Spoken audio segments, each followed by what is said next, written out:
భారతదేశ ప్రధానమంత్రి మోదీ గారు ఈయన ఒక ఆయుధాన్ని చేతబట్టారు. ఈ ఆయుధం ఎక్కడైనా ప్రయోగిస్తారు అంటే అరుణాచల్ ప్రదేశ్ వద్ద. దాంతో చూడండి 350 మంది యాక్టివిస్టులు, సోషల్ యాక్టివిస్టులు, అలాగే మీకు స్వచ్ఛంద సంస్థలు, వీళ్ళు మన రాష్ట్రపతి ద్రౌపది ముర్ము ఈవిడ వద్దకు వెళ్ళి ముందు మోదీ గారిని ఆపండి, ఇప్పుడు ఈయన ఈ ఆయుధాన్ని వాడితే మాకు చాలా పెద్ద సమస్యలు వస్తాయి. ఏంటండి ఆయుధం, ఈ వెపన్ ఏమిటి, మోదీ వాడుతున్న ఈ వెపన్ ఏమిటి అంటే చైనా వాడు ఈ ప్రపంచంలోనే అతిపెద్ద డ్యామును మన పొలిమేర్లలో కట్టబోతున్నాడు. అంటే బ్రహ్మపుత్ర నది, కైలాస మానస సరోవరం, ఇక్కడ మీకు బయలుదేరుతున్న అంటే ఆవిర్భవించిన బ్రహ్మపుత్ర, ఈ బ్రహ్మపుత్ర వద్ద యార్లాంగ్ సాంపో డ్యామ్ అని అంటారు. అంటే సరిగ్గా కైలాసము దగ్గర అండి వీడు ఒక డ్యామ్ కడుతున్నాడు. ఈ కట్టడం వల్ల వీడి ఆలోచన ఏంటి, మీకు అక్కడ గ్లేషియర్స్ నుంచి కరుగుతున్న నీరు దాన్ని స్టోర్ చేస్తాడు. రేపు భారతదేశంలో సమ్మర్ అంటే ఎండాకాలం వచ్చినప్పుడు, వర్షాలు పడనప్పుడు మీకు ఈ నీరు ఆగిపోతుంది కదా. బ్రహ్మపుత్ర వద్ద నీరు, ఒక డ్యామ్ ఉంది, ఆ డ్యామ్ నీరుని ఆపేస్తుంది. దాంతో దిగువ ప్రాంతాలలో మీకు కరువు. సరే, రేపు పెద్ద వర్షాలు పడుతున్నాయి, అప్పుడు ఈ నీటిని విడుదల చేస్తే మీకు ఎన్నో గ్రామాలు కొట్టుకుపోతాయి. ఇలాగా నీటిని వాడు ఒక అస్త్రములాగా, ఆయుధములాగా, వెపన్ లాగా వాడుతున్నాడు. ఇది ఒక మాస్టర్ స్ట్రాటజీ. భారత్కి చాలా పెద్ద ప్రమాదం. ఎన్నో వీడియోస్, ఎన్నో ఆర్టికల్స్ మీరు చూడొచ్చు. ప్రతి వాళ్ళు చైనా వాడు ఇండియాపై ఒక వాటర్ వార్ మొదలుపెట్టాడు, దీనివల్ల మనం ఇంత నష్టపోతాము, ఇదే కదా వీళ్ళందరూ మాట్లాడుతున్నారు. కానీ మీరు గమనించారు అనుకోండి, మీకు ఒక ప్రమాదము అన్నప్పుడు, మీకు ఒక కష్టము అన్నప్పుడు అందులో నుంచి మీరు ఒక సొల్యూషన్ వెతకాలి. ఆ ప్రమాదాన్ని మీరు మీకు అనుకూలంగా మార్చుకోవాలి. వాడు మిమ్మల్ని బెదిరిస్తున్నాడు అంటే వాడిని బెదిరించడానికి మీ వద్ద ఒక ప్లానింగ్ అనేది ఉండాలి. ఇవాళ మోదీ గారు ఇదే చేస్తున్నారు. సియాంగ్ డ్యామ్ అని అంటారండి. అంటే ఈ ప్లాన్ ఎంత గొప్పగా ఉంది అంటే, ఓకే, చాలామంది ఎక్స్పర్ట్స్ ఉండొచ్చు. వీళ్ళందరూ కలిసికట్టుగా మోదీ గారు మనము ఈ పని చేస్తే చైనా వాడు చచ్చినట్టు కాళ్ల బేరానికి వస్తాడండి, వాడు ఏమీ చెయ్యలేడు అని చెప్పుంటారు. దాంతో ఈయన రెడీ అనేసారు. ఇదంతా ఏంటి, అరుణాచల్ ప్రదేశ్కి సంబంధించిన చీఫ్ మినిస్టర్ ఆయన చెప్తున్నారు, మనము వేస్తున్న ఈ ప్లానింగ్ చైనా వాడికి చావు దెబ్బ. ఏమీ లేదు ఫ్రెండ్స్, ఈ బ్రహ్మపుత్ర యొక్క ఫ్లోను చూశారనుకోండి, ప్రవాహము కైలాస మానస సరోవరం నుంచి ఇది ప్రవహిస్తూ వస్తుంది. వచ్చి మీకు గ్రేట్ క్యానాన్ అని అంటారు. ఇక్కడ ఒక యూటర్న్ అండి, సడన్గా ఇది భారత్లోకి వస్తుంది. ఇప్పుడు చైనా వాడు కట్టే డ్యామ్ ఎక్కడ, ఈ గ్రేట్ క్యానాన్ అని అంటారు చూసారా, ఇక్కడే వాడు కడుతున్నాడు. ఇక్కడ గ్లేషియర్కి సంబంధించిన అంటే మంచు కరిగి వస్తున్న నీటిని వాడు టోటల్గా ఆపేస్తాడు. సరిగ్గా దానికి కొద్ది దూరంలో మనము ఒక డ్యామ్ కడుతున్నాం.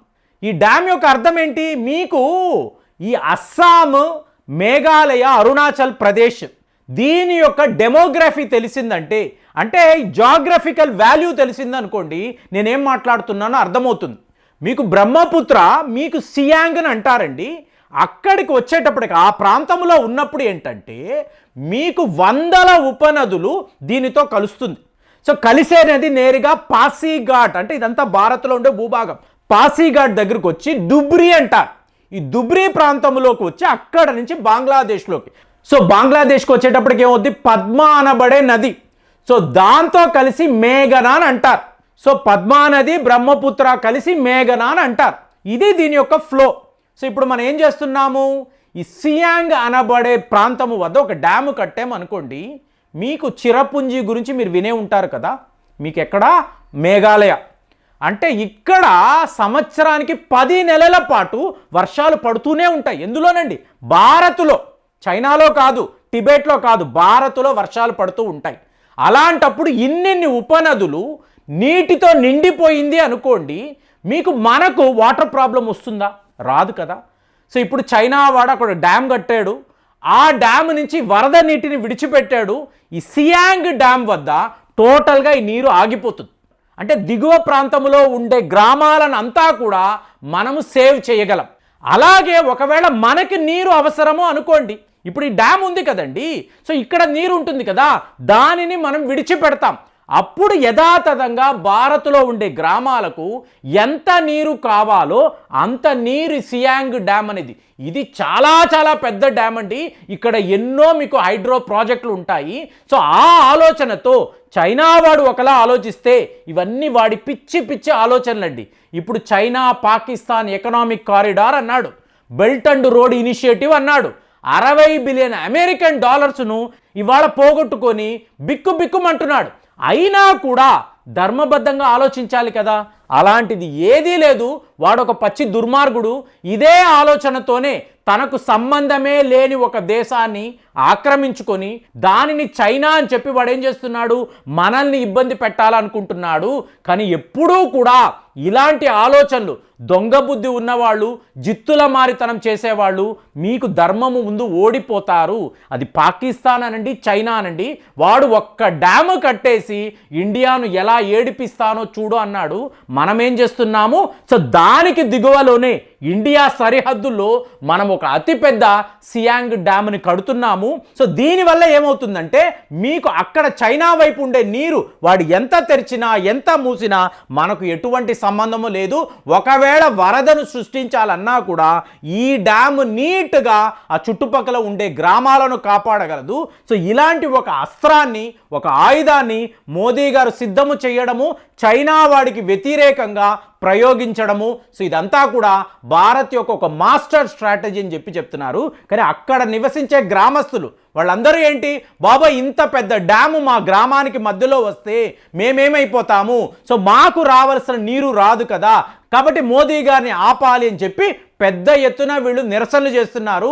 చైనా వాడు కూడా ఏం చేస్తున్నాడు, ఈ డ్యామ్ని ఆపడానికి కొంతమంది తీవ్రవాదులను సిద్ధము చేశాడు. సో ఆల్రెడీ 2005 నుంచి యాక్టివ్గా ఉండే తీవ్రవాదులు వీళ్ళనే టానీ ఆర్మీని అంటారు. సో ఈ టానీ ఆర్మీని మనం ఎలా న్యూట్రలైజ్ చేయాలో మనకు తెలుసు. మన సెంట్రల్ ఫోర్సెస్ అంతా కూడా ఇవాళ ఈ డ్యామ్ సర్వే చేస్తున్న ఏరియాలో ఉన్నారు. వాళ్ళని మనం తిప్పికొట్టగలము. సో చైనా వాడి యొక్క బృహత్తరమైన ప్లానింగ్, వరల్డ్స్ లార్జెస్ట్ డ్యామ్ అని మాట్లాడుతున్నాడు. కానీ మనము ఏం చెయ్యాలో మనకి బాగా తెలుసు. అదే పని అక్కడ చేశాము. ఇప్పుడు వాడు ఉక్కిరి బిక్కిరయ్యి తీవ్రవాదులను మళ్ళీ ఆశ్రయిస్తున్నాడు. కుదిరితే పాకిస్తాన్కి వెళ్తాడు, నువ్వు నీ టెర్రరిస్టులు అంతా పంపించు అంటాడు. ఎవడు వచ్చినా కూడా ఇంత పెద్ద డ్యామ్, ఒక 100 ఏళ్లకు ఉండే డ్యామ్ని మనం నిర్మించేసాము అనుకోండి, వీళ్ళు చేయగలిగింది ఏమీ లేదు. బ్రహ్మపుత్ర అత్యధిక శాతము భారత్లోనే ప్రవహిస్తుంది. దానికి సంబంధించిన ఉపనదులంతా కూడా ఇండియాలోనే, అస్సాం, మేఘాలయ ఈ ప్రాంతాల్లోనే మీకు అవి ప్రవహించడంతో ఫైనల్గా బంగ్లాదేశ్ దాకా వెళుతున్నప్పుడు మనకు ఒరిగేదేంటి, నువ్వు ఒక్క కైలాస మానస సరోవరాన్ని పెట్టుకొని మమ్మల్ని బ్లాక్మెయిల్ చేయాలనుకుంటే మేము ఏం చెయ్యాలో అదే చేస్తున్నామని చెప్పి మనం క్లియర్గా చెప్తున్నాము. కాబట్టి ఈ సియాంగ్ డ్యామ్ అనబడే ఒక అస్త్రాన్ని, ఒక వెపన్ని మనం ఇవాళ చైనాకు వ్యతిరేకంగా ఉపయోగించాము. సో ఈ సర్వే క్లియర్ అయితే అక్కడ ఒక అతిపెద్ద డ్యామ్ వస్తుంది, ఇండియాలోనే ద లార్జెస్ట్ డ్యామ్ అని చెప్తున్నారు. సో అలాంటి ఒక ప్లానింగ్లో మనము ఉన్నప్పుడు చైనా వాడు ఏం చెయ్యగలడు, వాడు మళ్ళీ తీవ్రవాదము అంటుంటే అక్కడ కూడా వాడిని ఎలా దెబ్బ కొట్టాలో మనకు బాగా తెలుసు. కాబట్టి ఇంత పెద్ద డ్యామ్ని మనం కడుతున్నాం అన్నప్పుడు మీకు ఎలా అనిపిస్తుంది, మోదీ గారి యొక్క ఈ ప్లాన్ని మీరు ఎలా చూస్తున్నారు, కామెంట్స్లో రాయండి. మళ్ళీ వచ్చే వీడియోలో కలుద్దాం. జై హింద్.